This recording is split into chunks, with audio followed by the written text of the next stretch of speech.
Bonjour, soyez bénis au nom de Jésus. Ce matin, j'aimerais partager vraiment une parole avec vous, la parole du Seigneur. Ce matin, avant toute chose, on va prier, on va bénir le nom du Seigneur, on va lui rendre toute la gloire, on va bénir le nom du Seigneur. Nous prions. Seigneur, je te bénis, je te rends toute la gloire, je te dis merci. Merci Seigneur pour ce moment que tu disposes pleinement pour la gloire et la puissance de ton nom. Merci Seigneur Jésus-Christ pour nos frères, pour nos sœurs, Seigneur Jésus-Christ, qui sont en ligne en ce moment, Père.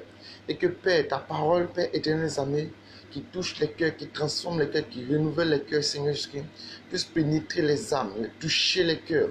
À travers, Seigneur Jésus-Christ, ce mouvement de direct, Père éternel amis, va jusqu'au Père éternel aux extrémités de la terre, touche les cœurs, change les vies, transforme les vies, afin que ce matin, Seigneur, ton nom soit glorifié. Je te bénis d'esprit, Père éternel amis, tu prends le contrôle de ce moment, tu disposes les cœurs, l'entendement de chacun, Père éternel amis, afin que Dieu de gloire et de bonté, ton nom soit glorifié. Merci Seigneur Jésus pour ta parole qui est bénie ce matin. Merci Père pour ton nom qui est glorifié dans la vie de chacun, dans la vie de mon frère, dans la vie de ma soeur, afin que Père ton nom soit glorifié. Glorifie-toi afin que Seigneur Jésus, en ces temps qui sont les derniers, Père, tous voient ta gloire et que Père éternel amis, ils reviennent tous à toi au nom de Jésus-Christ. Je bénis ton nom car Seigneur Jésus, ta parole est bénie ce matin. Au nom de Jésus-Christ, je t'ai prié. Amen. Bien-aimés, ce matin, j'aimerais partager une parole avec vous. J'aimerais vraiment, Dieu m'a mis en cœur de partager cette parole avec vous. Cette parole qui parle de la fin des temps. De la fin des temps. Aujourd'hui, je vais vous parler de la fin des temps. Et ça sera la première partie. Et on parlera comment ça va débuter. Ce sera la deuxième partie aussi. Et on va s'enseigner. On va vraiment s'exhorter ce matin. Dieu a tellement besoin de nous. Et Dieu nous aime tellement qu'il a révélé toutes ces choses afin que chacun d'entre nous soit véritablement disposé à recevoir cela. Ce matin, on va prendre nos Bibles dans le livre de Éphésiens, le chapitre 5. Éphésiens, le chapitre 5 à partir du verset 16. Et c'est Éphésiens 5 à partir du verset 16 qui dit ceci. Je lis la parole de Dieu. Rachetez le temps quand les jours sont mauvais. La Bible dit ici, rachetez le temps quand les jours sont mauvais. Bien aimés, nous savons ici que les jours sont vraiment mauvais. Et nous allons allègrement vers la fin des temps. Et Dieu, dans son amour, nous dit ici, rachetez le temps. Dieu nous amène à racheter le temps, à revenir à lui, à revenir vers lui. Vous voyez, nous sommes tous depuis le jardin d'Éden. L'homme a chuté si bas. L'homme est descendu. L'homme a perdu la gloire de Dieu. L'homme a perdu la clé de la vie. L'homme a tout perdu depuis le jardin d'Éden. L'homme a remis la clé de la vie entre les mains du diable. L'homme a remis toutes ces choses-là. Et l'homme a perdu tout le temps. L'homme a perdu toutes choses. Et l'humanité est gouvernée aujourd'hui par le diable. L'humanité est gouvernée aujourd'hui par le diable. Le diable règne sur l'humanité. Voilà pourquoi la Bible dirait ici que le monde entier est sous la puissance de l'ennemi. Parce que l'homme a perdu, il a chuté. Dans le jardin d'Éden, la Bible dit ici que c'est Dieu a donné l'opportunité à l'homme d'appeler telle chose, de réunir telle chose. Et il a donné l'autorité à l'homme de régner, de dominer. Mais qu'est-ce qui s'est passé? L'homme, au lieu de dominer, l'homme s'est mis à adorer ce qu'il lui-même l'a nommé. Et l'homme a perdu toutes choses. Et l'homme a perdu toutes choses. Au lieu de dominer, l'homme s'est donné lui-même à adorer les serpents, à adorer les bois, à adorer, lui-même l'a nommé bois. Il a dit bois, il a dit serpent. il a dit telle chose. Mais lui-même, il a commencé à adorer ces choses. L'homme est tombé si bas. Et l'homme a commencé à adorer ce qu'il lui-même l'a nommé. Et l'humanité a vacillé. L'humanité a vacillé. L'homme a perdu la gloire de Dieu sur sa vie. Voilà pourquoi Dieu ne l'a pas condamné, mais Dieu a maudit la terre. Dieu a maudit la terre et il a maudit toutes choses. Il a dit l'homme va travailler durement désormais. Toi et moi, nous avons perdu la gloire de Dieu depuis le jardin d'Éden. Parce que tous sont sortis d'Adam et Ève. Toi et moi, nous avons péché contre Dieu depuis le jardin d'Éden. Mais aujourd'hui, Dieu te donne l'occasion de te dire, rachète le temps que tu as perdu. Depuis le jardin d'Éden, rachète ce temps-là. Tu me diras qu'il y a assez perdu de temps. Tu me diras depuis que dans ce monde, voilà ma vie. Est-ce qu'un jour, il pourrait revenir? Est-ce qu'un jour, il pourrait faire ces choses? Est-ce qu'un jour, Dieu pourra se souvenir de moi? Est-ce que pendant il y a moins 40 ans, il y a 50 ans de maintenant, est-ce que vous pouvez entrer dans ma destinée? C'est encore possible pour toi. C'est encore possible pour toi. C'est encore possible pour toi. Voilà pourquoi ce matin, tu te dis, rachetez le temps quand les jours sont mauvais. Tous nous avons vu une inondation qui a eu lieu en Côte d'Ivoire ici. Nous avons tous vu cela. Nous avons tous vu cela. La Bible dit dans les fins des temps, il y aura l'inondation. Il y aura toutes ces choses. Les guerres, les tremblements de terre. Il y aura quoi encore? Les choses abominables. Les pédophilies. Tu vas te marier à ton chien, tu vas te marier à ton bœuf, tu vas te marier à toutes ces choses. La Bible dit, quand tu vas voir toutes ces choses, Jésus dira que lorsque tu verras toutes ces choses, dis-toi que je suis à la porte. Est-ce que tu sais que ton Seigneur est à la porte? Est-ce que tu sais que ton Seigneur est à la porte? Pendant que tu prends tout ton temps à t'amuser, pendant que tu prends tout ton temps à mener ta vie dans les bars, dans les maquis, pendant que tu prends tout ton temps à jouer avec ta vie spirituelle, pendant que tu prends tout ton temps à t'amuser comme tu veux, à jouer avec Dieu comme tu veux, tu vas le dire dimanche, mais du lundi au samedi, tu es dans les maquis, tu es dans les choses du monde, et tu te dis Dieu regarde dans le cœur. Pendant que tu passes tout ton temps à faire cela, ton Créateur est à la porte. Est-ce que tu sais que ton Créateur est à la porte? Jésus est à la porte. Il te donne l'occasion ce matin de racheter le temps que tu as perdu. Il te donne l'occasion ce matin de racheter le temps, de revenir à lui car les temps sont mauvais, les jours sont fâcheux. Je vais te rendre un témoignage rapidement, tu vas comprendre quelque chose. Un jour, je me suis endormi vers les 23h par là et le Seigneur va m'enlever. Il va me faire visiter le dernier jugement. Il va m'enlever, il va me faire voir le dernier jugement. Lorsque je suis arrivé au dernier jugement, bien aimé, tout ce que la Bible dit est réel. Tout ce que la parole de Dieu dit est réel. Je vous dis la vérité. Quand la Bible parle du dernier jugement, c'est réel. Quand la Bible parle du trône de Dieu, c'est réel. Lorsque ton Dieu te demande de racheter le temps, rachète ce temps. Rachète ce temps. Rachète ce temps-là. Le dernier jugement est réel. Je me suis retrouvé au dernier jugement dans une très grande salle. Cette salle contenait tout le monde. Et lorsque je me suis retrouvé, ce qui m'a plus étonné, je voyais même les blancs, les arabes, les noirs, toute race était là-bas. Toutes les races étaient là-bas. Il n'y a pas histoire de dire, moi ici, une fois que tu es créé à l'image de Dieu, tu vas te retrouver là-bas. Et je me suis retrouvé dans ce dernier jugement, je me suis retrouvé dans cette salle. Et je voyais les arabes, ils étaient habillés dans leurs vêtements. Ils étaient tous dans leurs vêtements. C'est-à-dire que tu te retrouves là tel que tu es.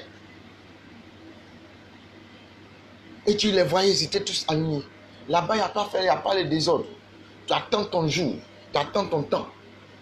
Et tous, nous étions alignés, nous attendons le jour de notre jugement. Et voilà que j'étais arrêté là, j'attendais mon tour. Et j'avais constaté, l'ange qui était auprès de moi, j'avais constaté une chaleur qui me touchait. Et la chaleur qui me touchait, je regardais. Et j'ai posé la question à l'ange. Quelle est cette chaleur qui me touche?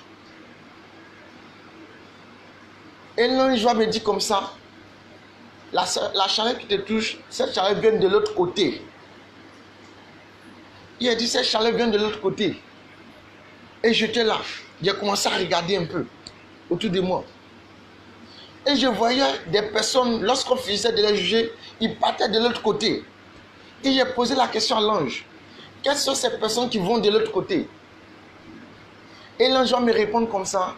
Ces personnes qui vont de l'autre côté, ce sont les soi-disant chrétiens. Écoute-moi très bien. Pas que mission en direct en ce moment. Ce sont les soi-disant chrétiens qui vont de l'autre côté. Les soi-disant chrétiens. C'est-à-dire que quoi? Il y a des personnes qui sont dans la maison de Dieu, qui vivent une vie comme ils veulent.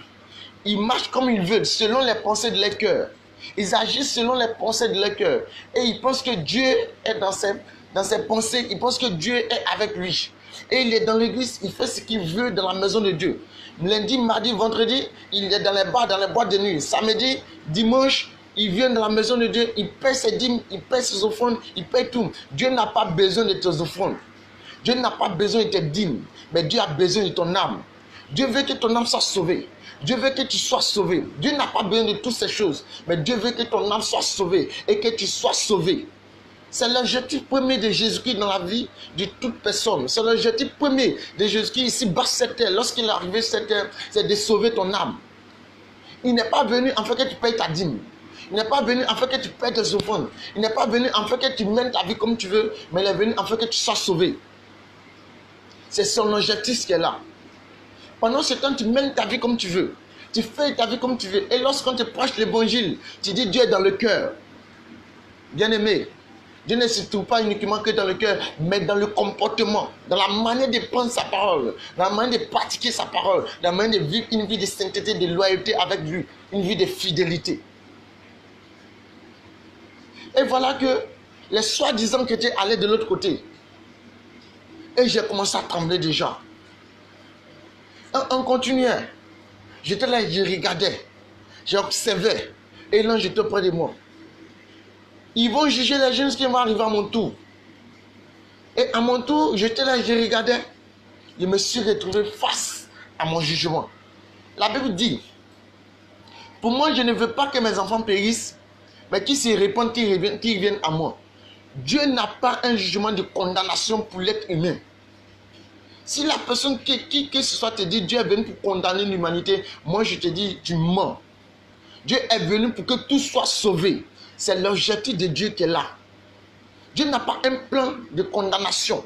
Dieu a un plan pour vraiment libérer l'humanité. Pour libérer l'humanité. Tu comprends quelque chose? Dieu est venu pour libérer l'humanité.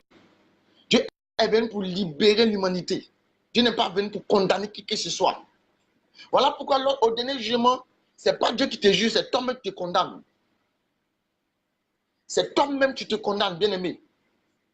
C'est toi-même qui te condamne au dernier jugement. C'est toi-même qui te condamne. Parce que tu te retrouves face à ton jugement, face à l'acte. Voilà pourquoi la Bible dit, tu seras jugé selon l'acte que tu auras commis ici-bas. Tu te retrouves face à l'acte que tu auras commis. Ce que tu vas faire ici-bas, c'est ce que tu vas récolter toi-même. Et je me suis retrouvé face à mon jugement. Tout ce que j'ai fait ici-bas était affiché au devant du bas. Et je voyais le trône de Dieu qui était élevé là. Et il assis sur son trône et il regardait. Et il regardait. J'étais là, je regardais le trône. Je voyais une personne qui était assise sur le trône, mais je ne pouvais pas contempler la gloire qui était sur cette personne. Mais le trône était tellement grand, j'étais là. Et l'ange m'a mis face à mon jugement. Bien aimé, c'est terrible. La Bible dit, une fourmi noire, sur une pierre noire, dans l'obscurité noire, les yeux de l'Éternel depuis les cieux, ils voient cette fourmi noire. Et là, je vais me retrouver face à mon jugement. Je voyais tout ce qu'il avait fait ici-bas. Pendant qu'il était dans la douche, en train de me masturber, et je me disais que Dieu ne m'a pas vu. Les hommes ne m'ont pas vu. Telle personne ne m'a pas vu, mais Dieu lui m'a vu. Pendant qu'il était en train de voler, il était en train de mentir, il était en train de faire ceci, Dieu me voyait. Et j'ai vu tout ce que j'ai fait ici-bas, là-bas. Rien n'est caché devant Dieu. Tout est mis à nu et à découvert devant celui à qui nous devons rendre compte. Hébreux 4, le verset 13. Tout est mis à découvert, tout est à découvert devant lui. Et je voyais toutes ces choses devant moi. Et j'ai commencé à trembler déjà. J'ai commencé à pleurer.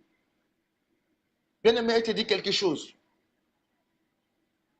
Au dernier jugement, il y a une seule question qu'on te pose là-bas. La question qu'on te pose au dernier jugement, c'est est-ce que ta vie qui t'a mené, elle est conforme à la parole de Dieu? Voilà la seule question qu'on m'a posée. Est-ce que ta vie est conforme à la parole de Dieu? Et ce moment, il a répondu, non. Parce qu'après avoir regardé tout ce que tu as fait si-bas, ta vie ne peut pas être conforme à cette parole. Et c'est cette question qu'on m'a posée. Et j'ai répondu non. Quand il de répondre non, il m'a dit, va à gauche. Va à gauche. Et à gauche, je vois une porte qui s'ouvrait et c'était le feu. Chose bizarre, le feu, on ne te jette pas dedans. Mais le feu t'attire seul. Et le feu m'attirait seul. Et j'allais. Et j'allais. Et j'ai commencé à crier. J'ai commencé à appeler le Seigneur. Mais moi, j'évangélise. Il dit, oui, mais ma parole n'est pas en toi. Ce que tu dis là ne vient pas de moi. Et mais Seigneur, mais va à l'église. Il dit, oui, mais ma parole n'est pas en toi. Il y a d'autres qui vont crier, qui vont regretter. Ils vont dire, j'étais toujours à l'église, mais je n'ai pas été sauvé. Voilà pourquoi la Bible dit, ce n'est pas tous ceux qui crieront Seigneur, Seigneur qui seront sauvés. Prends garde, bien-aimé. Ces choses, je les ai vécues. Et le Seigneur m'a fait voir toutes ces choses. Je suis allé au dernier jugement. Et j'ai vu toutes ces choses. Voilà pourquoi je vais t'encourager ce matin à racheter le temps, à te donner au Seigneur Jésus, à consacrer ta vie au Seigneur, à abandonner les choses de ce monde, à te consacrer véritablement au Seigneur. Quand les temps sont mauvais, l'enlèvement c'est pour bientôt. Jésus est à la porte. Et lorsqu'il est parti dans le feu, et il m'a dit, Eva, tu sais pourquoi tu es condamné? J'ai dit non. Il dit, tu es condamné parce que j'ai mis ma parole dans ta bouche. Parce qu'il a mis ma parole dans ta bouche et tu n'annonces pas l'évangile comme il faut. Il a dit, mais Seigneur, il dit, tu n'annonces pas ma parole. Voilà pourquoi tu es condamné. Tu vois, Dieu te condamne à cause de sa parole. Mais bien-aimé, et toi, de quoi est-ce que tu seras condamné? Toi qui n'as pas encore accepté le Seigneur Jésus. Toi qui n'as pas encore donné ta vie au Seigneur Jésus. Quel sera ton jugement? Quelle sera ta condamnation? Quelle sera ta sentence, bien-aimé? Où est-ce que tu iras, bien-aimé, après le jugement? Où est-ce que tu iras? Quel sera ton jugement, bien-aimé? Toi, lorsqu'on te parle de Jésus, tu trouves quand on t'agace, tu trouves quand on t'emmène avec le Seigneur, tu trouves quand on t'emmène en notre histoire, c'est trop. Où est-ce que tu iras, bien-aimé? Quel sera ton jugement, bien-aimé? Et il m'a dit, Évra, les anciens ont dit Jésus revient bientôt. Mais toi, va, dis-leur que Jésus est à la porte. Toi, dis-leur que Jésus est à la porte. Bien-aimé, rachetez le temps. Jésus est à la porte. Jésus est à la porte. Peut-être tu ne crois pas, mais regarde tout autour de toi, les événements qui se passent, les événements qui se produisent en ce moment. Tout ce qui se passe en ce moment, regarde bien, sois attentif. Jésus est à la porte. L'humanité a perdu la gloire de Dieu sur les vies. Mais Jésus est venu te donner la clé et te dit de racheter le temps et te dit de revenir à lui. Jésus est à la porte. Les temps sont mauvais. Consacre ta jeunesse, consacre ta vie, consacre tout à Jésus. Reviens à ton Sauveur, reviens à ton Créateur, car ton Créateur a besoin de toi. Il a besoin de ta vie. Il a besoin que tu te consacres à lui. Jésus est à la porte, bien-aimé. Jésus est à la porte, bien-aimé. Les jours sont mauvais. Les temps arrivent et les temps sont compliqués. Les temps arrivent et les temps sont dangereux, fâcheux. Les temps qui arrivent ne seront pas bons pour toi, bien-aimé. Jésus est à la porte. Donne ta vie au Seigneur. Rachète le temps que tu es en train de perdre. Quel est le temps que tu perds, bien-aimé? Quel est ce temps que tu perds, mon frère? Quel est ce temps que tu perds, ma soeur? Quel est ce temps que tu perds, mon frère? Quel est ce temps que tu perds, ma soeur? Tu es encore jeune comme moi. Tu es jeune comme moi. Et tu dis, tu as encore le temps de vivre ta jeunesse comme il faut, frère. Tu n'as plus le temps. Tu n'as plus le temps. Tu n'as plus le temps. Rachète ce temps que tu es en train de perdre. Et reviens à ton Créateur. Et reviens à ton Créateur. Et reviens à ton Créateur. Je te prie, mon frère. Je te prie, ma soeur. Ne regarde pas ta jeune. Ne dis pas qu'ils sont encore jeunes. Les temps sont mauvais. Et l'enlèvement, c'est pour bientôt. La deuxième séance que je vous parlerai de l'enlèvement. Il m'a fait voir l'enlèvement. Et il m'a dit, Eva, peut-être que toi-même tu n'auras pas 30 ans, je vais enlever mon église. Quand mes élus sont en train d'être séduits. Quand mes élus sont en train d'être séduits. Je vous parlerai en détail de l'enlèvement. Je vous parlerai en détail de l'enlèvement. L'enlèvement, c'est pour bientôt. Je vous donnerai les temps. Dans quel temps nous sommes. Parce qu'il m'a révélé toutes ces choses. Et vous direz cela. Ne regarde pas ton jeune âge, frère. Ne regarde pas ton jeune âge, ma soeur. Ton père ne va pas vraiment te sauver. Ton petit ami ne va pas te sauver. Ta camarade ne va pas te sauver.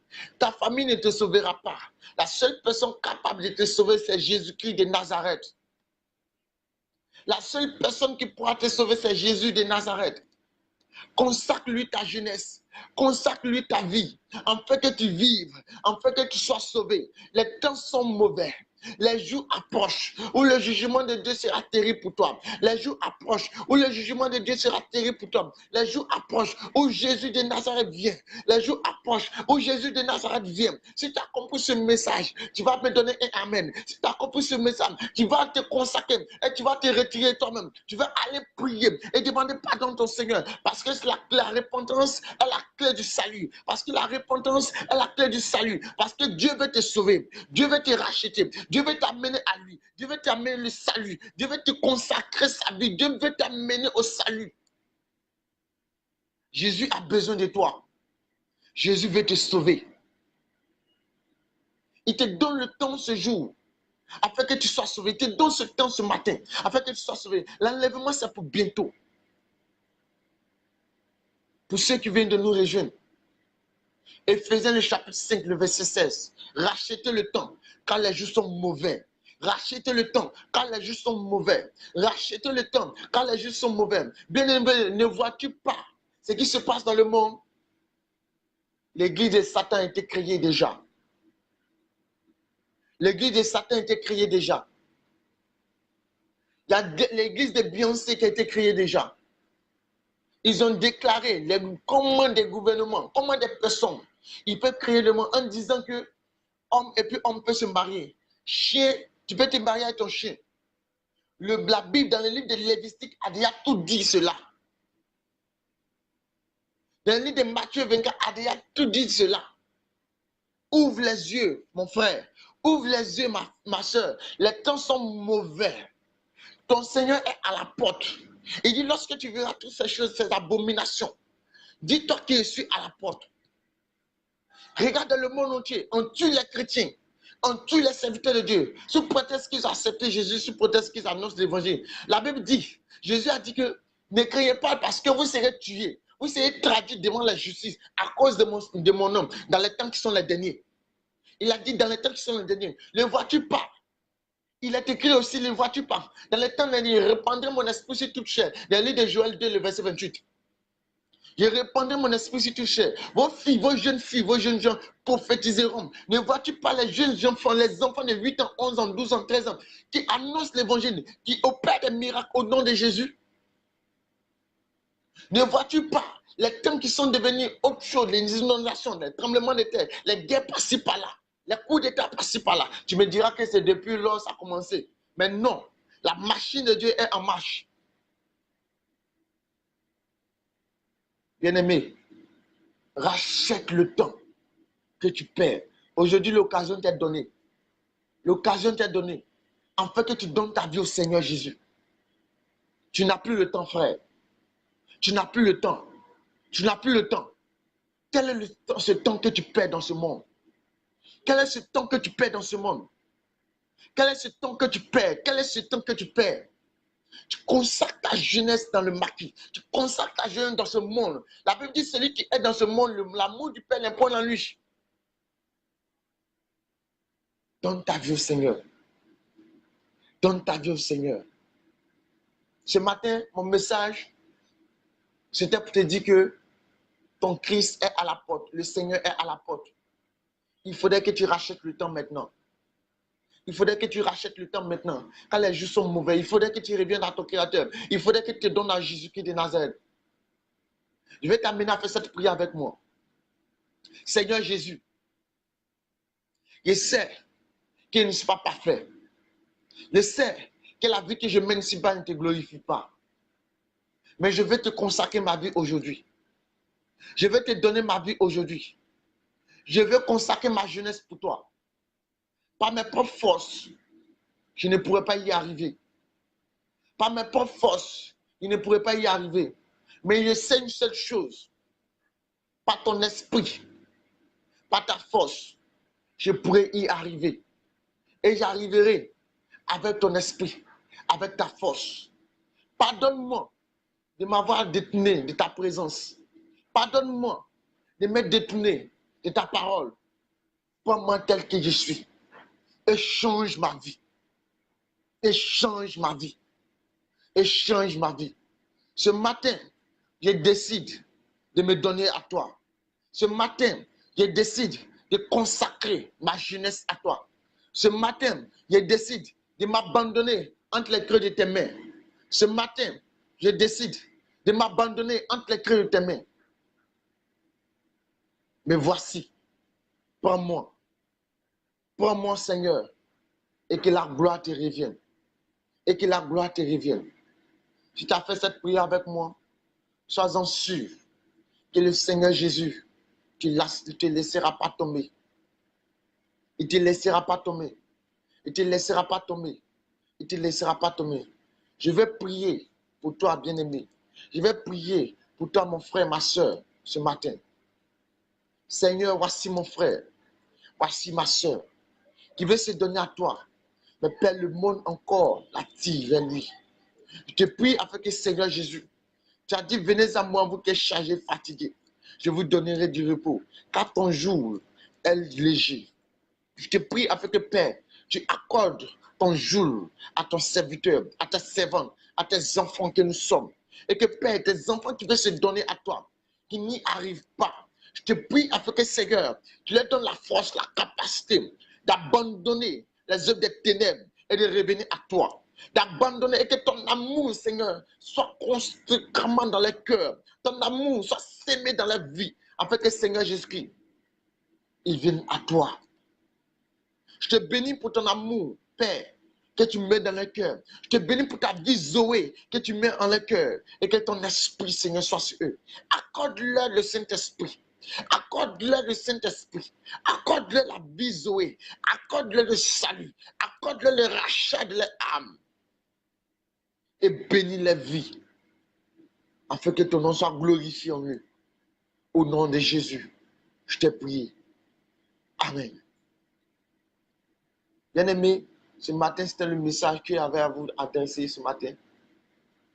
Et le jeudi, à partir de 13h, on aura la deuxième partie de la fin des temps.